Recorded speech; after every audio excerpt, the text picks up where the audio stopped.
Buenas tardes. Hoy, pues en esta lectura vamos a hablar del método clásico de la educación que hemos perdido en el occidente en los últimos 100 años, pero que era el estándar, podemos decir, de la educación, ¿no? de la educación básica. La base de todo el resto de la educación era en los artes que se enseñaban en el método clásico que existía por milenios, ¿no? Por milenios. En mi opinión y en la opinión de muchos educadores y especialmente gente que tiene una mentalidad más metafísico, y vamos a hablar de eso también, la relación entre este método y la filosofía y la teología. Este método prepara a la persona mejor para su vocación completa, ¿no? Que es la visión beatífica de Dios al final de la vida, ¿no? En el cielo. Es el desarrollo total de la persona. Entonces, en mi opinión es muy importante, digamos, basar, no fundamentar la educación en casa, la escuela en casa, en este método clásico.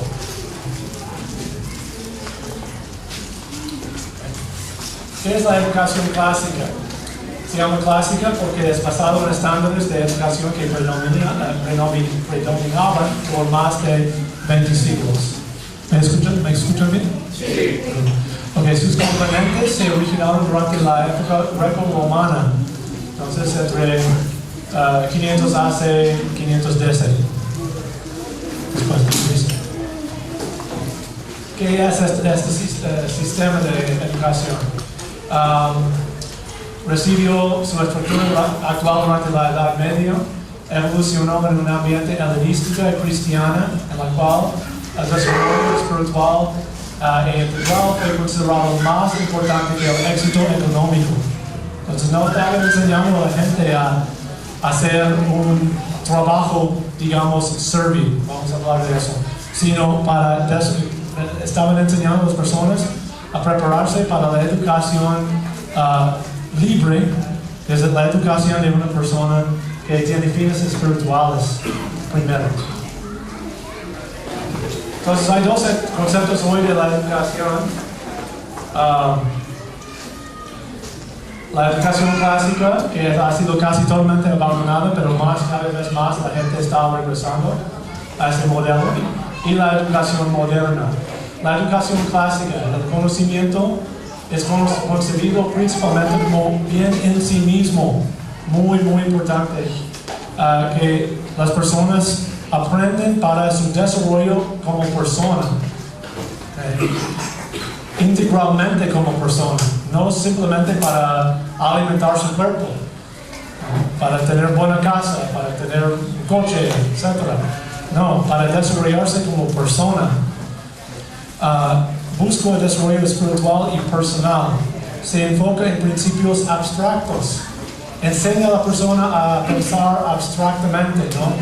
En vez de memorizar muchos hechos. Enseña el pensamiento racional y crítico. Entonces la persona no simplemente absorbe hechos y técnicos materiales para un trabajo o para una trayectoria, una carrera en la universidad que tiene que ver con ganar dinero, sino para pensar racionalmente, para entender todos los aspectos de su vida, que incluye sí, el económico, sí, también, pero es mucho más. Prepara al estudiante para la filosofía y la teología, particularmente, para todo, pero particularmente para estos campos de pensamiento. ¿Por qué? Porque esos son los más exaltados y nos lleva más cerca a nuestro fin como seres humanos, ¿no? Que es la contemplación de Dios y las verdades eternas. La educación moderna El conocimiento concebido principalmente como medio para fines materiales, busca el desarrollo económico, se enfoca en la información, los hechos, pero no las verdades. Hay una distinción muy importante entre estas cosas. Enseña la conformidad a los valores neoliberales y socialistas, y prepara al estudiante para trabajar en la economía internacional, para el beneficio de las corporaciones. Los artes liberales. Entonces, el método clásico enseña principalmente en su base los artes liberales. Esos artes son la base de aprender todo el resto de lo que uno necesita aprender. Son las cosas más básicas. En la Edad Media, las divisiones de la educación clásica recibieron el nombre de los artes liberales. Se llamaban liberales por dos razones. Fueron considerados apropiados para gente que son libres del trabajo servil o iliberal, asociado con personas en condiciones de servidumbre. Y porque son artes que se aprenden por medio de libros, ¿okay? Por la literatura de alguna manera u otra. ¿Okay? Ahora bien, seguimos usando este nombre arte liberal porque tiene una relación con nuestra situación de hoy, también nuestro entendimiento de la educación hoy. Pero la fe católica ha elevado el trabajo servil, digamos, consagrándolo para el servicio de Dios y defendiendo a los obreros y los pobres.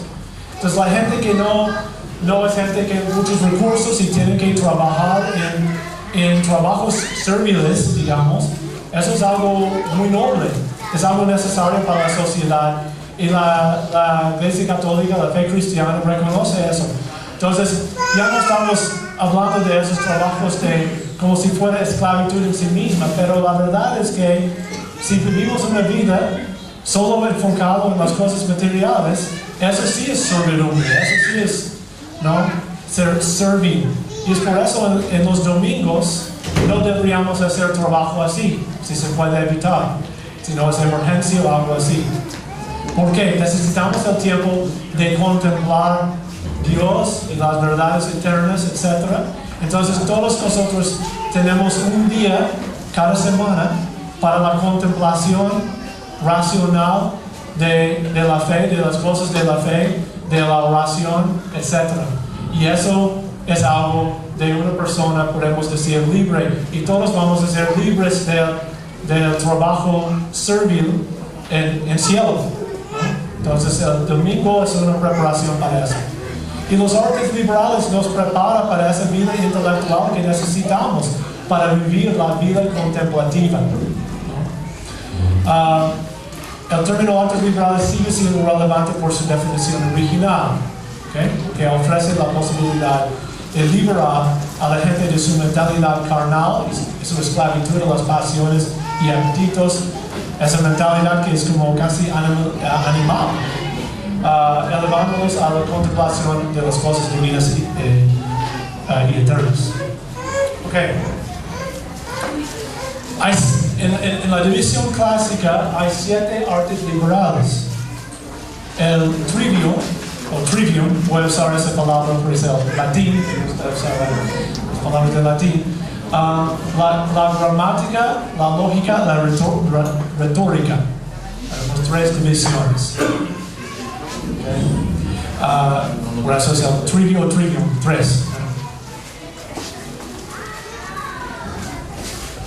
La gramática prepara al estudiante para hacer la lógica, y la gramática y la lógica preparan al estudiante para la retórica.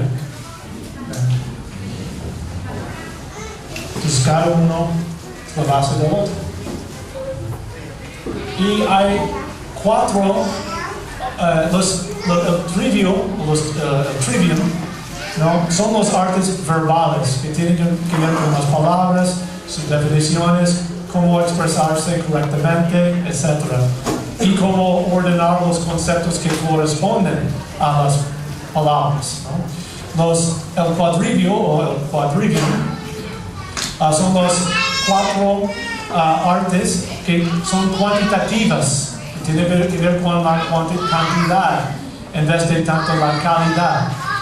¿Okay? Pues hay 4, la matemática pura, la geometría, que es la matemática aplicada al espacio, digamos, la música, que es la matemática en el tiempo, ¿okay? Que la música es muy matemática, ¿no? La astronomía, que es la matemática en el tiempo, en el espacio. Hoy día la astronomía sería más como la física moderna, astrofísica, etc. Pero hoy día esto puede incluir todas las ciencias naturales, ¿no? Okay. Particularmente las teorías matemáticas, los modelos que usamos para entender, para concebir de cómo funciona la dinámica, ¿no? del mundo material.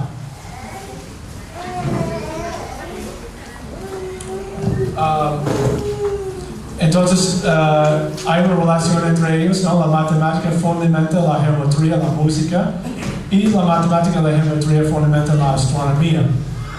Okay. Entonces, hay una relación entre ellos.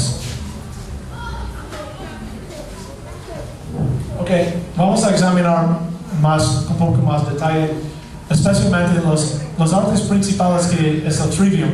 Trivium es más importante. Okay. ¿Por qué? Porque trata de, cuando estamos hablando de las palabras en general, estamos tratando de nuestra concepción de la realidad más general, más universal. Los artes cuantitativas se enfocan en un aspecto de la realidad. Es importante, pero es pertenece más a cosas materiales. ¿Okay? Entonces, y específicamente cómo cambian, cómo el mundo físico cambia. Pero los artes principales, digamos, el trivium, es algo más universal y se enfoca en las calidades de las cosas, el aspecto más esencial de las cosas. Entonces hay 3 divisiones. La gramática capacita a la persona a leer y comprender cualquier texto o forma de expresión verbal. También da el fundamento para escribir. ¿Okay? Uno tiene que saber cómo ordenar las palabras y escribir bien. Entonces, hacer la gramática bien es muy importante. La lógica capacita a la persona a utilizar sus conceptos, los conceptos que corresponden a las palabras. De pensar coherentemente y claramente, y de analizar los argumentos críticamente. Y la retórica capacita a la persona a escribir y hablar en un estilo persuasivo y eficaz.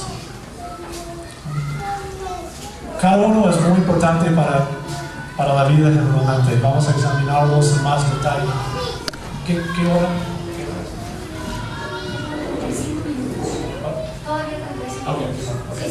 Muy bien.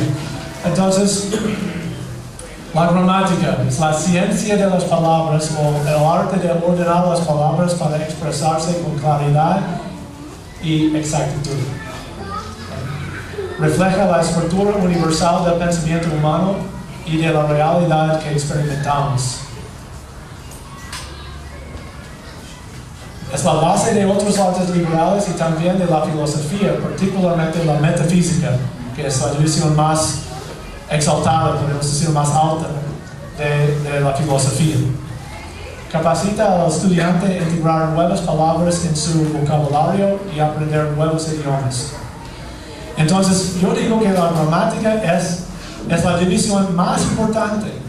Si la persona tiene un entendimiento bastante exacto, ¿no?, de la gramática, sus reglas, tiene la base de aprender todo el resto de los campos de conocimiento, ¿no? Todas las otras divisiones del conocimiento.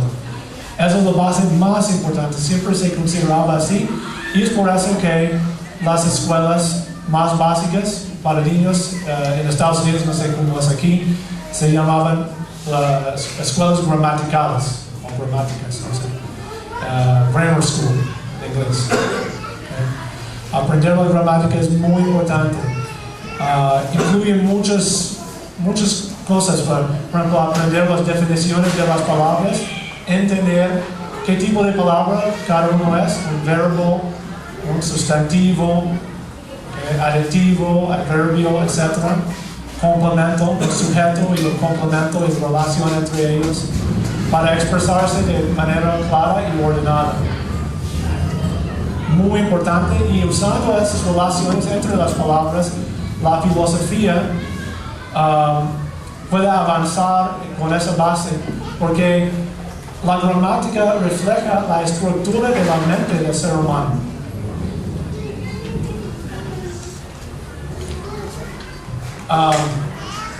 Incluye, pues antes de avanzar quiero desarrollar eso un poco más.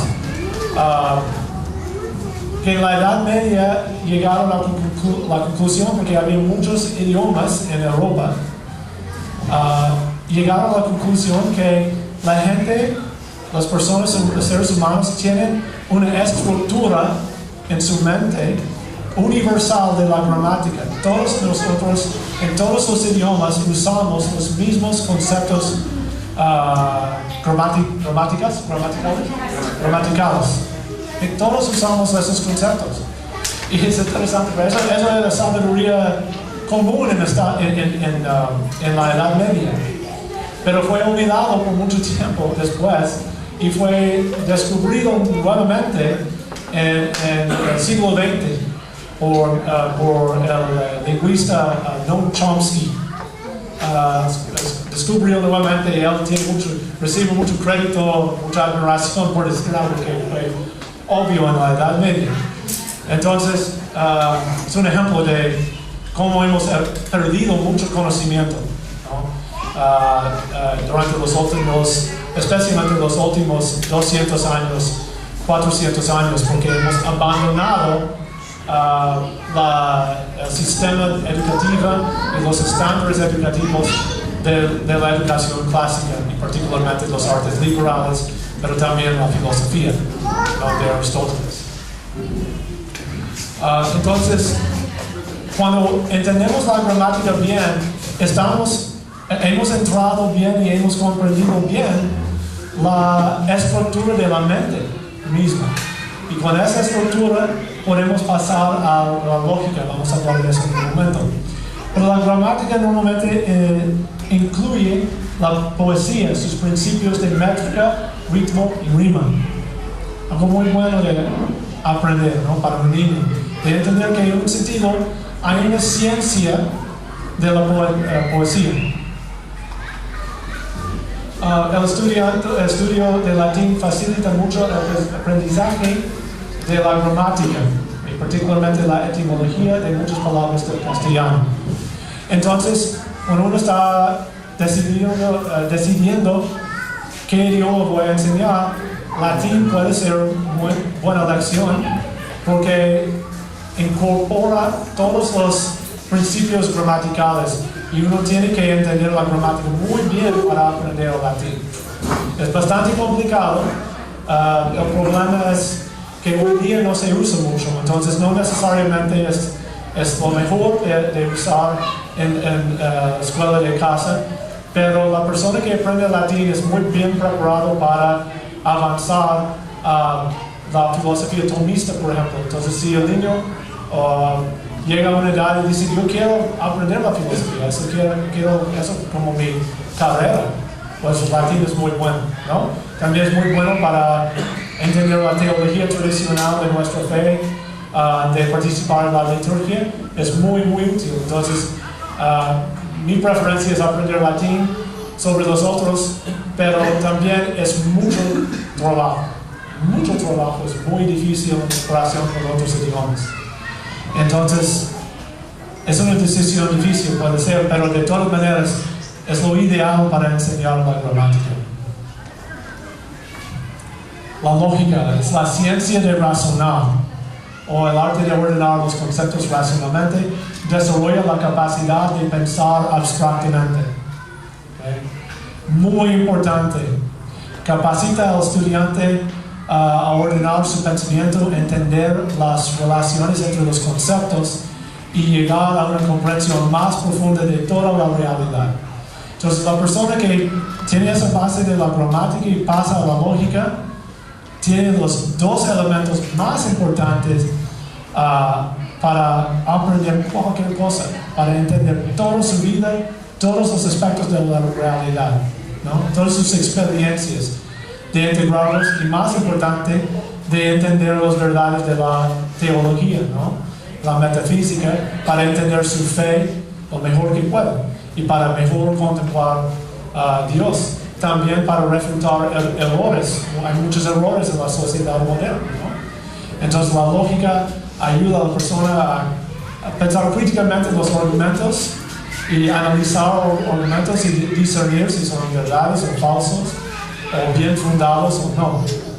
¿Okay? Es un arte muy bien desarrollado por Aristóteles, por eso tengo su foto aquí, su estatua.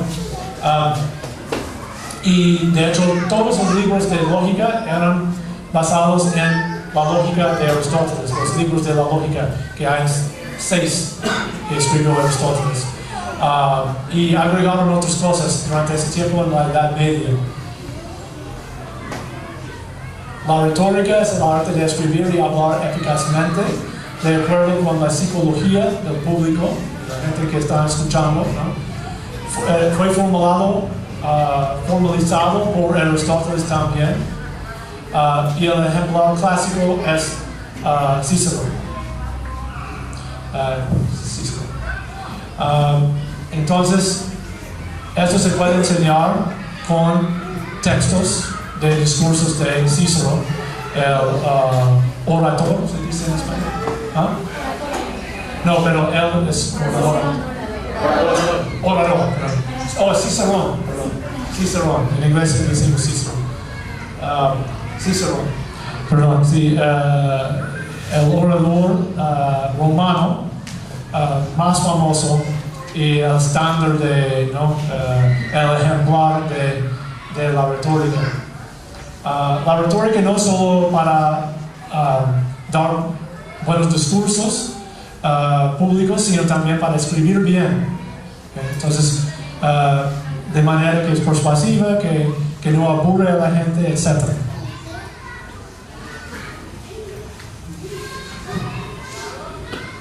Entonces, usando esta estructura del trivium y quadrivium, ¿okay? Uno puede enseñar los elementos básicos en la matemática, ¿no? Sabemos generalmente qué es, seguimos enseñando eso en las escuelas, gracias a Dios. La geometría, quiero mencionar esto también, que no puse aquí, pero la geometría es muy importante también para aprender cómo razonar, porque la geometría es muy deductiva. ¿Okay? Es una ciencia muy deductiva, un arte muy deductiva. También la matemática, obviamente, uno tiene que aprender a razonar bien, especialmente con la álgebra. Entonces, uno necesita obviamente asegurar que su hijo sabe esos artes liberales, los básicos de esos artes liberales, pero también se puede combinar con elementos que requieren más detalle, más profundidad. Por ejemplo, con el trivium, la literatura clásica. Entonces, si uno va a enseñar principios gramaticales, ¿no? Se puede hacer con muy buena literatura de Cervantes, de Shakespeare, incluso traducciones de Shakespeare, o de Lope de, ¿cómo se llama? Lope de Vega. La Sagrada Escritura es muy buena oportunidad de enseñar las doctrinas de la Escritura, leyéndolo con los estudiantes, con los niños, pero también simultáneamente preguntando que en esta oración cuál es el sujeto, cuál es el verbo, cuál es el complemento, los adverbios, etc.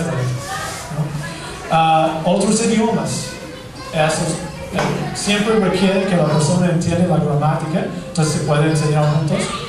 Programación de computadores tiene mucho que ver con la lógica, mucho que ver.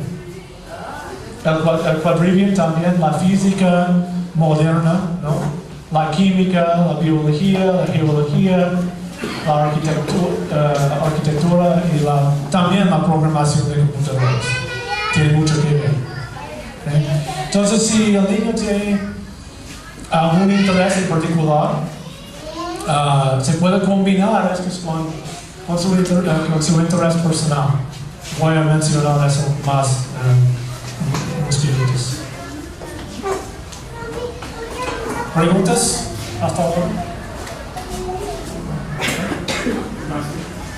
Hace poco pusiste una imagen de un libro de gramática.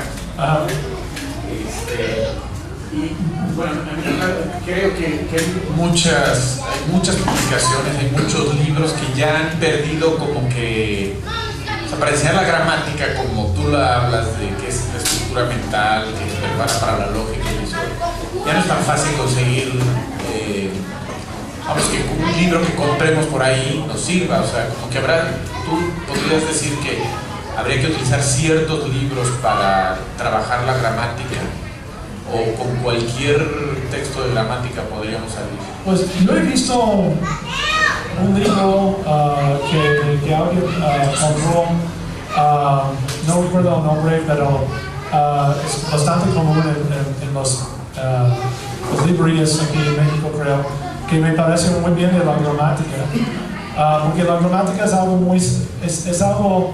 muy básico que se sigue enseñando en las escuelas. Entonces creo que no hay mucho problema en la gramática. La lógica probablemente sí, es mejor buscar libros más antiguos. ¿Perdón? Que estén basados en la lógica de Aristóteles. Sí, yo creo que sí, porque obviamente sí hay la lógica moderna también, y creo que es importante aprender eso también, porque ha habido avances sobre Aristóteles en los últimos siglo y medio, especialmente la lógica de los sentenciales, la lógica de las proposiciones. Entonces, muy a menudo hay libros, yo he visto muchos en inglés que son buenos, no incorporan tanto Aristóteles como deberían.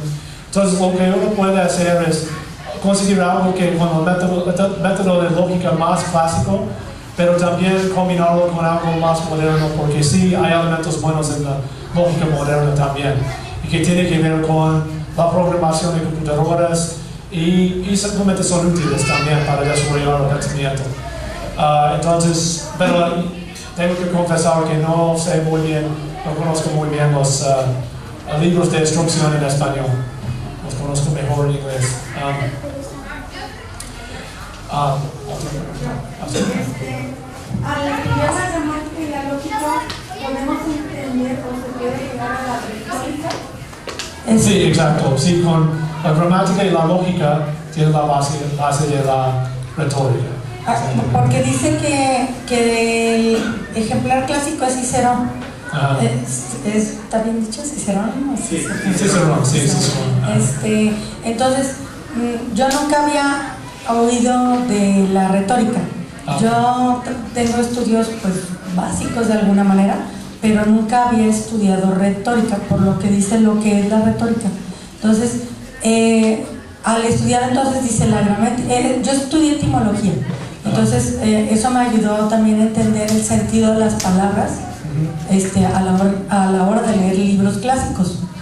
Y la etimología, eso es más relacionado a la gramática, digamos. Entonces, mi pregunta también es, para entender la retórica, ¿con la lógica y la gramática me voy a ayudar? Esa es mi pregunta. Sí. ¿Es correcto? Sí, claro. Porque pues, con la gramática sabemos cómo ordenar las palabras correctamente, cómo expresarlas de manera clara, usando las reglas gramaticales que son necesarias para entender cualquier idioma. Entonces, pasamos a la lógica, eso es ordenar los conceptos bien, de presentar argumentos correctamente, de manera que son válidos, racionalmente válidos, ¿no? Pero con todo eso, uno tiene una base de pasar a la retórica, porque la retórica es presentar un tema de manera persuasiva, ¿okay? que persuade a la gente, que comunica eficazmente a la gente. Y eso requiere la gramática, obviamente, y eso requiere la lógica. Pero también hay otros elementos que introducen. Porque uno tiene que entender la psicología de la gente que está escuchando. Por ejemplo, que la gente aprende mejor cuando uno usa ejemplos.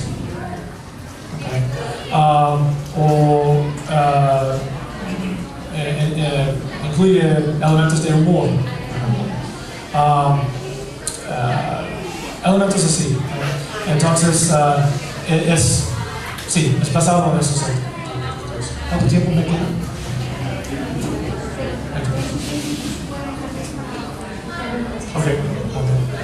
Ok, entonces, uno de esos, ya revisamos. Es importante enseñar cómo los artes se armonizan. Okay, entonces, los artes liberales, como la música y la poesía, obviamente se armonizan muy bien, se usan juntos, ¿no? Con la letra de música. La lógica y la matemática tienen una relación entre ellos, ¿no? Muy fuerte. La lógica y la retórica, ¿no? De hecho, la lógica, la gramática también. Hay una armonía entre ellos y muchas relaciones entre ellos. Entonces, enseñarlos de manera integral es muy importante. Muy importante. Y eso prepara a la persona a ver toda la realidad, toda la creación en que vivimos como una sinfonía. Es como Dios, me gusta decir esto, es como Dios cantando de sí mismo. Toda la realidad que Dios ha creado es una gran armonía, okay? Una gran sinfonía. Y los artes liberales realmente reflejan eso. Es una preparación para aprender todo eso y contemplar la creación, porque es por medio de la creación, la analogía a las cosas creadas, que pasamos al Creador. Solo conocemos Dios por analogía con lo que ha creado, porque no tenemos una experiencia directa de Dios. Entonces, aprendiendo las cosas de manera armónica, ¿no? Sinfónica, es muy, muy importante, creo. Ha sido muy útil para mí. De hecho, uno puede recordar mucho mejor los hechos que uno aprende, porque todo cabe en su lugar, como un rompecabezas, que tiene todas sus piezas, que cada uno es crucial y cabe, ¿no? En vez de aprender las cosas como una serie que no es relacionada. Primero aprendimos esto, entonces aprendemos esto, etc. Pero no hay relación entre ellos. Okay? Si se enseña así, las personas no recuerdan. Okay? Es útil integrar y enseñar temas múltiples simultáneamente, como mencionado, la Sagrada Escritura y la literatura clásica con la gramática, por ejemplo. Okay? O incluso con la lógica. Si hay un carácter, una persona en una obra de teatro y esa persona dice algo, hace un argumento, se puede preguntar al niño, pues, ¿ese argumento es buen argumento o no? ¿Y por qué? Muy, muy útil integrarlos. Es mejor perfeccionar estas bases que llenarse, estas bases, ¿no? que se encuentran en los artes liberales, que llenarse con mucha información que uno no puede integrar bien. ¿Okay? Entonces, con estos artes liberales, uno tiene un cuadro, ¿no? Un cuadro para integrar toda la información que uno pueda aprender. Es como, les doy un ejemplo. En Estados Unidos existe un título, una licenciatura que se llama el periodismo. Yo nunca podría entender cómo uno podría obtener un título así.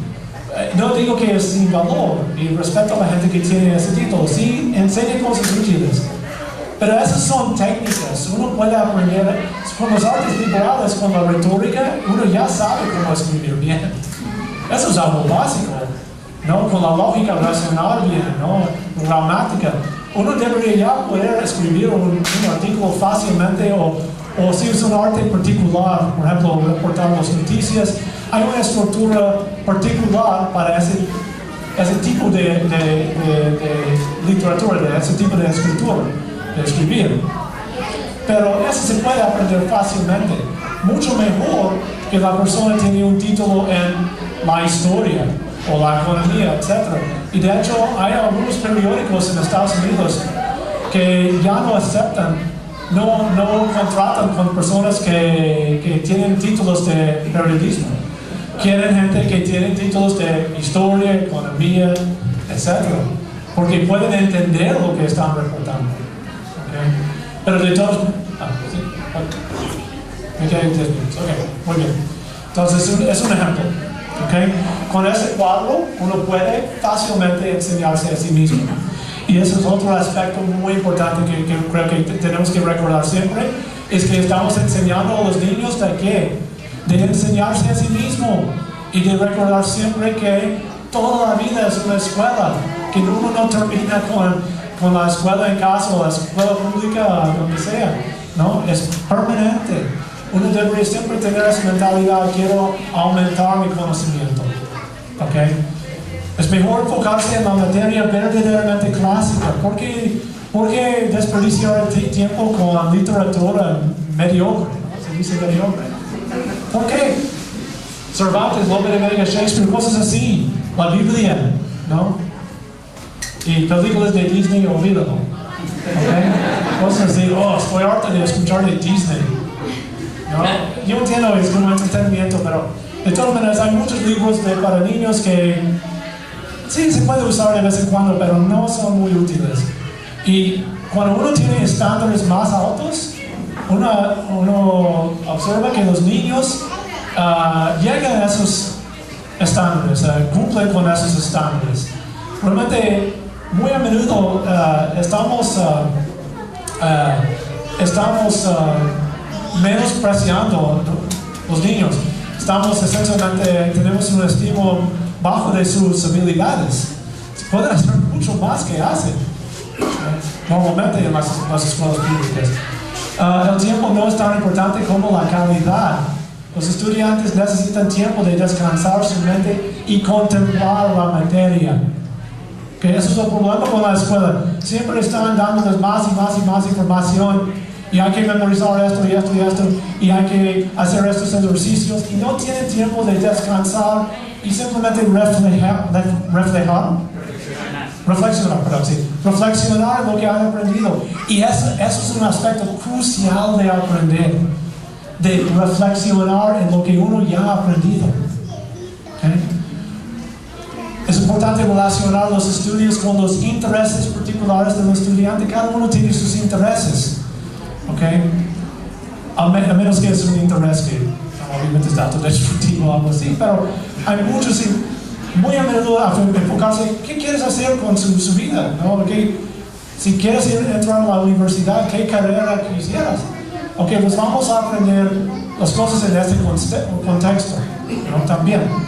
Pero siempre con base en las cosas de calidad, la literatura de calidad y los básicos, elementos básicos de los artes liberales. Ok, para dar dos ejemplos que he visto, uno de Estados Unidos, The Brady Bunch. No sé si ustedes saben de The Brady Bunch. Era un programa de Estados Unidos de una familia con 6 personas, 3 hijos de un hombre y 3 hijos de la mujer, que sus esposas murieron y se casaron. Fue muy popular en los 60. De todas maneras, ese grupo se llama The Brady Bunch. Son los hijos de una pareja, tienen 10 hijos. Y antes, 6, 7 de ellos, antes de cumplir 13 años, ya estaban en la universidad. Y la mayoría creo que terminan con su maestría antes de 18 años. ¿Y cómo? ¿Cómo pasó eso? ¿Es porque están presionándolos mucho? No.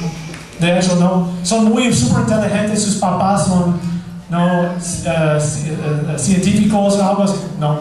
Sus papás son gente de inteligencia más o menos promedio. ¿No? Es lo que dicen. es simplemente que usan métodos eficaces de enseñar en casa, no presionar a sus hijos tanto, animarlos en sus intereses, enfocarse en la meta, sus metas como personas. ¿Qué quieres hacer con su futuro? ¿Qué tema interesa a ti? Y enseñar todo en relación con eso, ¿no?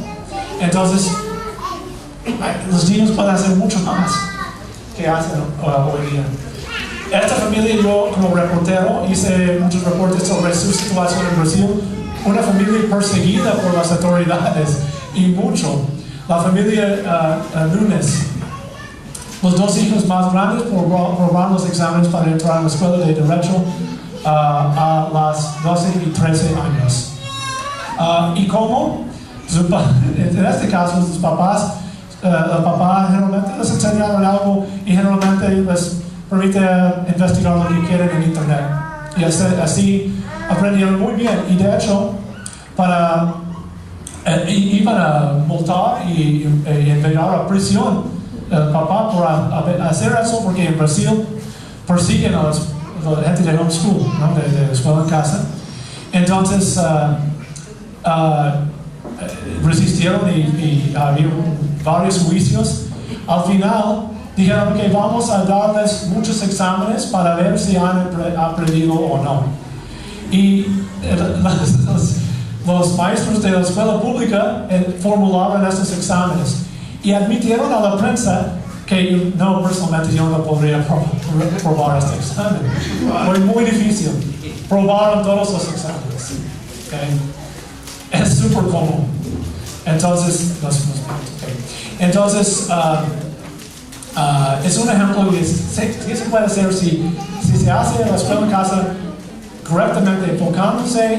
No digo que esos otros usar el método clásico, yo creo que es mejor usarlo, pero de todas maneras de no usar el modelo de la escuela, que es como una fábrica de estudiantes que presiona demasiado, que no anima a la gente a pensar críticamente y creativamente y de contemplar, etc. Menos tiempo, más calidad y cosas de calidad, ¿no? Materia de calidad, y los niños pueden aprender.